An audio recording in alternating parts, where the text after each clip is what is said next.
Whenever it gets a bit comfy, we'll get a plate and we want to get a number.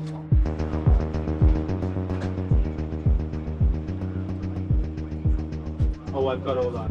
Roll 10. I have a very few, but it seems absolutely 30 seconds left.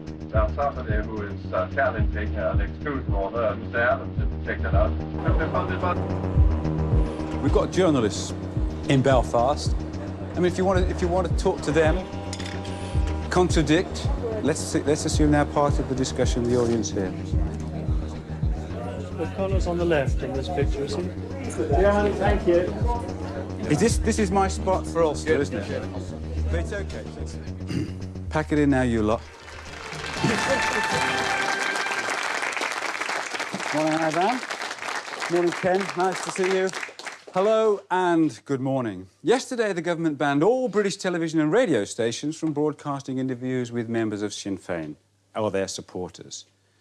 But will it reduce terrorism or merely curb press freedom?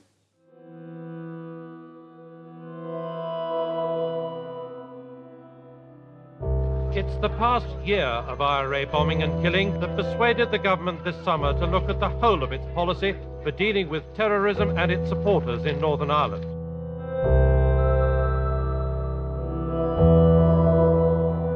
Ministers and many MPs have been incensed by the way people like Sinn Fein President Gerry Adams have appeared on television and radio after such attacks, sometimes to justify them, sometimes to make their apologies.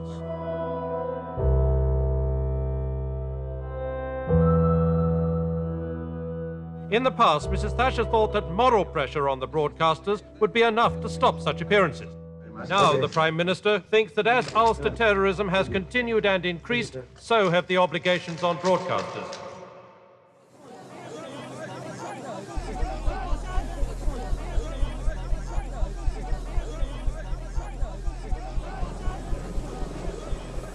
The bodies of IRA men Eddie McSheffrey and Paddy Deary were borne into St Eugene's Cathedral for Requiem Mass in defiance of Bishop Edward Daly's ban. It was a standoff situation the IRA quickly exploited, smuggling a gunman among the mourners to fire shots over the coffins. The RUC said they'd be reviewing their policy on terrorist funerals. The IRA, they said, had shown no regard for reverence, dignity or civilised human behaviour. What had been a family day out turned to horror as a bomb exploded in a Catholic community centre. The building collapsed like a pack of cards on top of a group of 40 or 50 people. Get down! Get down! Get down! Everybody get down!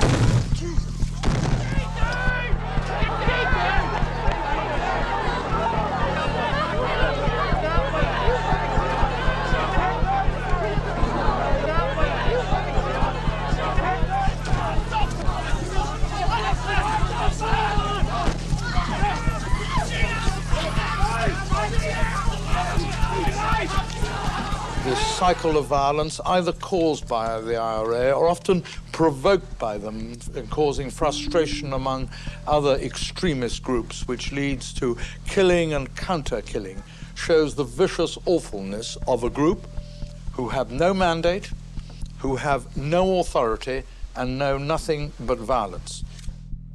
When you've had a bomb outrage, and there are pictures of bodies in distress and weeping relatives, and the next thing that happens on the screen, in people's living room, therefore, is somebody saying, well, you know, I support the armed struggle, or they deserved it. Whether it's loyalist or whether it's IRA, that, I think, is not only offensive, but it's wrong, and it's perfectly reasonable to remove that.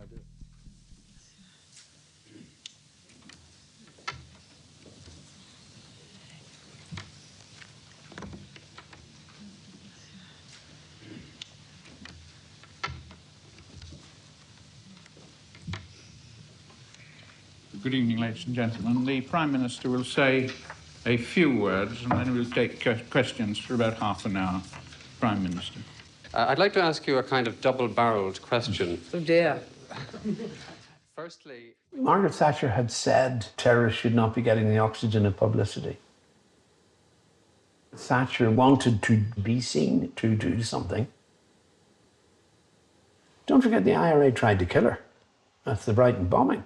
So you could understand when she said, look, I don't want to watch these guys in my living room. They tried to kill me, and they did kill some of my friends. After the bombing that the IRA said Mrs. Thatcher must now realise that Britain couldn't occupy their country, torture their prisoners and shoot their people and get away with it. The Provost said they'd been unlucky with their bombing today, but added they only had to be lucky once. Mrs. Thatcher and her colleagues had to be lucky always. There can be no compromise with terrorism. Treating with terrorists can only lead to more bombings, more violence, more people murdered. The best defense against terrorism is to make clear that you will never give in. That particular Tory government had 4 major blazing rows over its coverage with the BBC. So there was this hostility between the government and the broadcasters. In our societies, we don't believe in constraining the media, still less in censorship. But ought we not to ask the media to agree among themselves a voluntary code of conduct?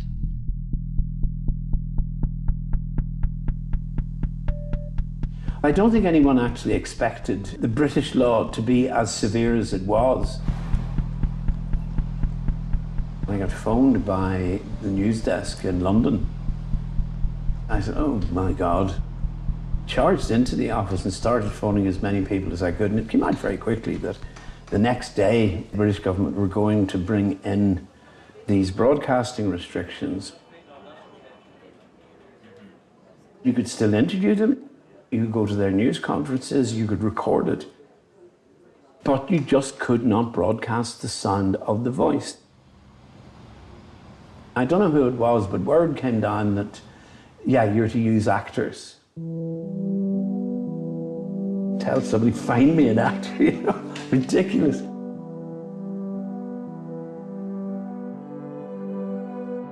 My agent called me one day and said, could you get down to the BBC as soon as possible? You've got to go to the newsroom. The journalists, they were all stunned at what had happened. All that was known was they had to take the voice off. Then we recorded the voice onto a microphone, and they took that recording, they sat it on to the voice, and then it appeared on TV. It was really, really surreal.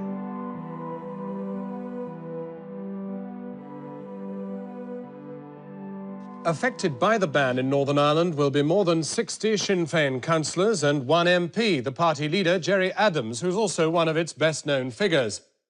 In what may be his last British television interview, Sinn Fein President Gerry Adams urged broadcasters to point up their exclusion in future by using a South African-type introduction that this report has been compiled under government restrictions.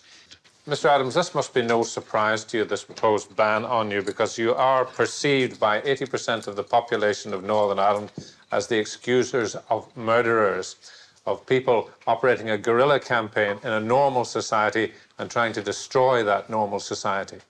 Well, I said earlier on, we have certain opinions, which include our belief that the IRA have a legitimate right to use armed struggle. Now, that's our opinion. We have the right to that opinion, in the same way as others may have totally opposite opinions, and they have the right to those opinions as well. What has been banned here is our right to give that opinion. Okay.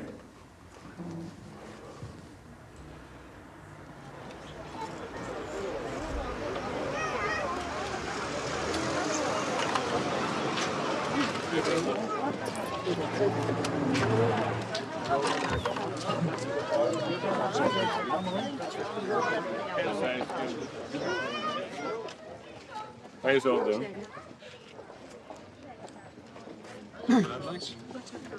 Yeah. Frank. Don't be crowding around us. I won't. I'm one apple room. Hey, son. You well, son? Not so bad. How are you? To this day, I bump into people. I'd maybe be wearing a cap or trying not to make eye contact. And then they'd hear me talking. And they'd immediately know it was me. Can you fill us in on what exactly you've been doing in the background? Or what's been It's not for me to say that my voice is particularly distinctive or not. It's the only voice that I have. I'm optimistic because I come at this from a Republican perspective. We have been coming at these issues for almost a decade now, of trying to get these core issues up on the political agenda. So this year we managed, through a series of initiatives and through just undenting hard work and through the resilience of the Republican struggle, to put these core issues and to focus the British government on those issues. Well, a lot of people thought it was a great improvement, you know, on my monotone. People would bring it to your attention that there was a particularly funny, you know, or somebody, you know, somebody with a squeaky voice, or clearly not me for those who may have known me.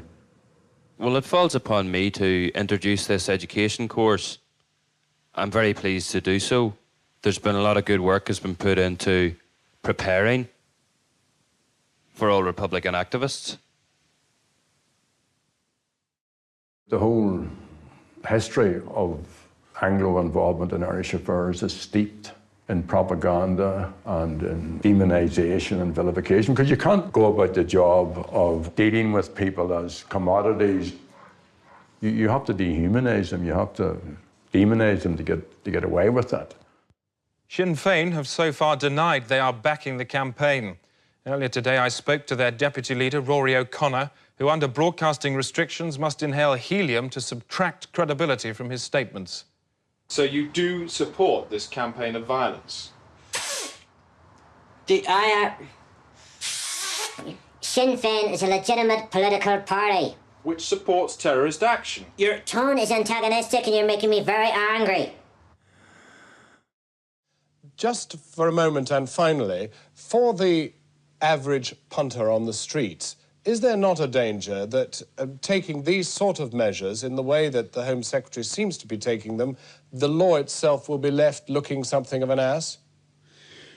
The law may be looking like a highly intelligent creature, disgustingly confused. As actors, you're always looking for work. And this paid £60 a pop. It was party time. You can't deny it. Then it became more and more competitive. So I ended up getting a pager. And the guy said to me behind the counter, "Are you a fireman?" I said, "I'm an actor." I'm an actor. I do the broadcasting function. I need this so that my agent can get me and I can beat the rest of them. The various actors would do anything. I remember one of my friends, Tim Lone, he got an answer machine. Within a week it had paid for itself, I think. It started off an occasional thing, then it really built, it really did snowball. There were times when you would be in and out of the BBC for 4 or 5 times a day sometimes.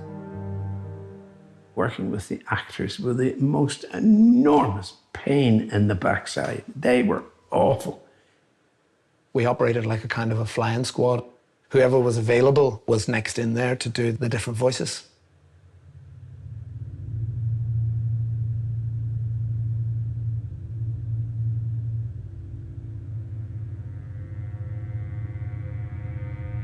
I'd been asked, would you come into a studio and revoice Gerry Adams? The idea was to speak with as much clarity as possible so that the words that he was saying would get through to an audience. And I left out little fluffs. I didn't repeat mistakes because he was talking off the cuff. What was I going to do?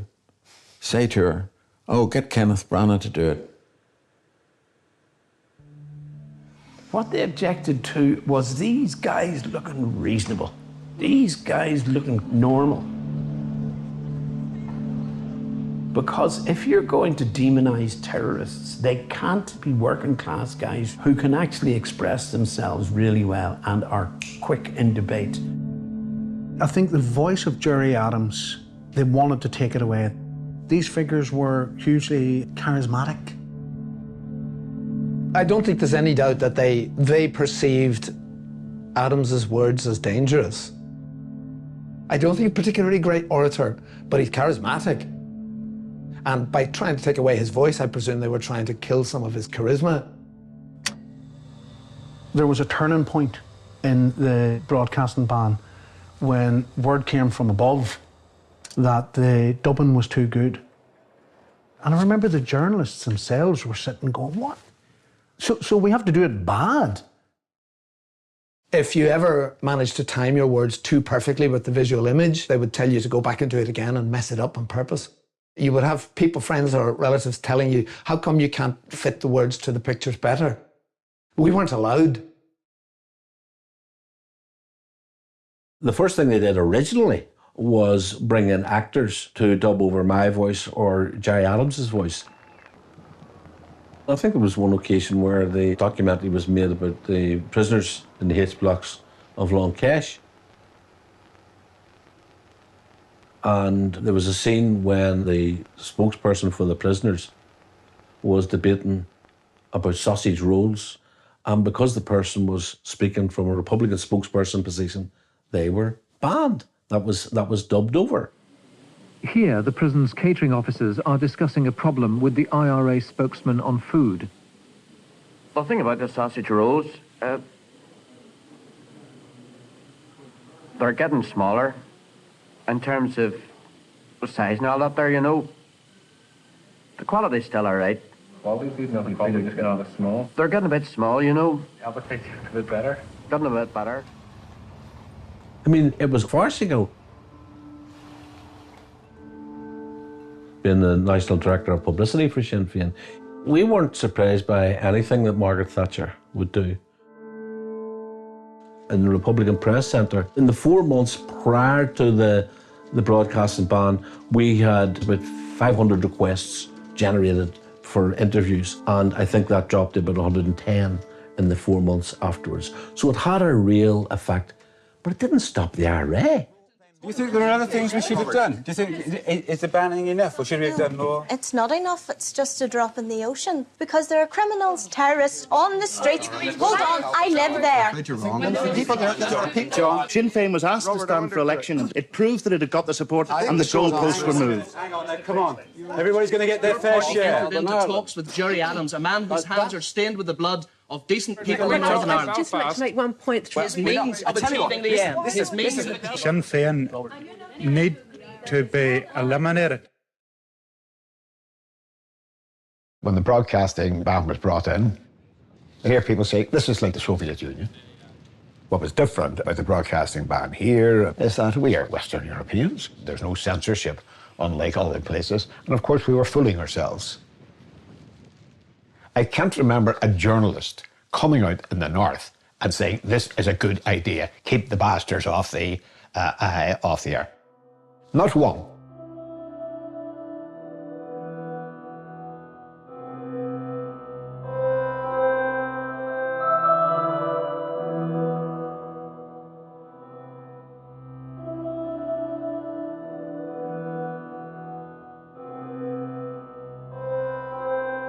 At this time, Sinn Féin were getting 10 to 15% of the vote in Northern Ireland. They had MPs. And it was just not right. Once you're an elected representative, things change.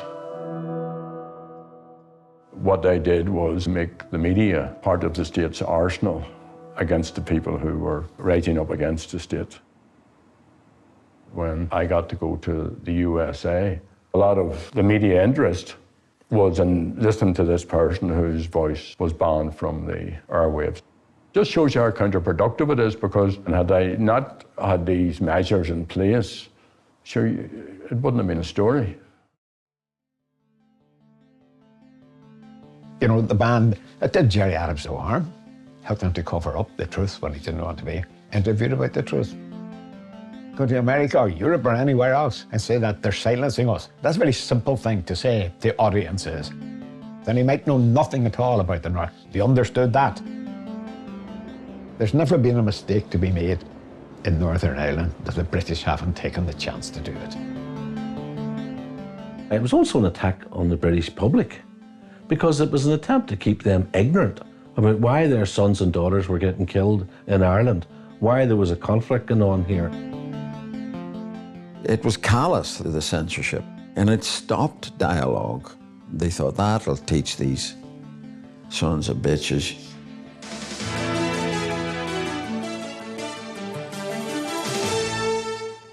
Good evening. You're watching UTV Live at 6 on Wednesday, August the 31st. After 25 years of violence and over 3,000 deaths, the IRA has declared what is regarded as its most significant ceasefire yet. It will be a complete cessation of military operations, and all units have been instructed accordingly. It takes place from midnight tonight. The noisy cavalcade winds its way down the falls and into the Nationalist New Lodge and Ardoyne districts. The relief of people who crowded out of their houses to watch was palpable. Just absolutely delighted, and we'll continue to pray that the peace will last, not only for ourselves but for our non-Catholic friends as well.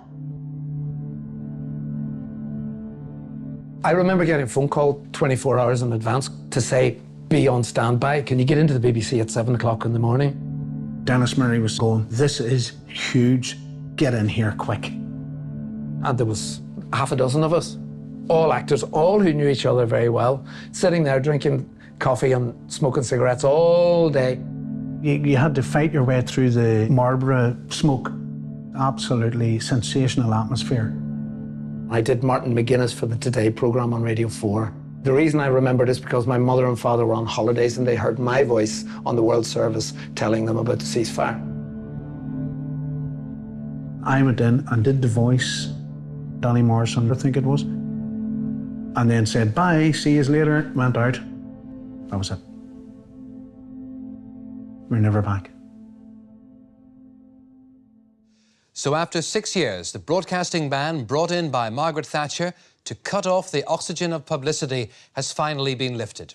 Reaction has been positive. Even the Ulster Unionist Party said it was a joke. All paramilitaries and all those who speak on their behalf now have an opportunity. The opportunity to tell us directly, not under the cover of an actor's voice, that they are truly committed to peaceful methods only, and to there being no resumption of violence in the future. Well, we're now able to do our first interview with a member of Sinn Fein without using an actor's voice. And in our Derry studio, Martin McGuinness. Mr. McGuinness, we haven't actually heard you speak for the last 6 years. I wonder if you could use this opportunity to satisfy the Prime Minister, who's in Northern Ireland, that the IRA ceasefire is permanent. Well, the position is that Sinn Féin is not the IRA. I cannot reinterpret the IRA statement. The IRA statement, in my opinion, is very clear. What is your understanding of the IRA? Is your understanding of the IRA statement, then, that it is permanent? Well, it's my understanding of the IRA statement in that they have totally transformed the situation on this island. And I think that the British government have to recognise that. I think that there has been widespread acclaim for that. And it's quite clear that the British government now have moved to end this ban as a result of the public criticism which they had over their begrudging attitude towards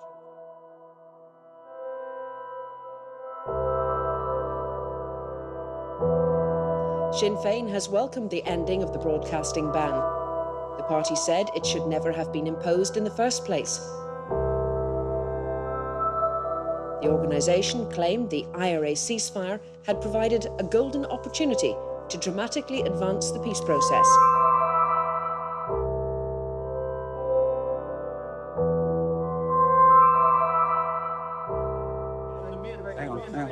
We can't talk at once. Peter, what about your experience as a panorama reporter? You've covered a great deal of events in Northern Ireland. I think what's going to happen is that at the first electoral opportunity, Sinn Féin will jump on the bandwagon. The media from all over the world will be there. They'll be interested not in the by-election, they'll be interested in Sinn Féin. Gerry Adams, Danny Morrison and everybody else will be interviewed at great length, and Sinn Féin will get the oxygen of publicity, which this whole operation is designed to deny them. It will be counterproductive. I don't think it will work. It will have to be balanced. Somebody has to draw the line, and this morning the line is drawn here.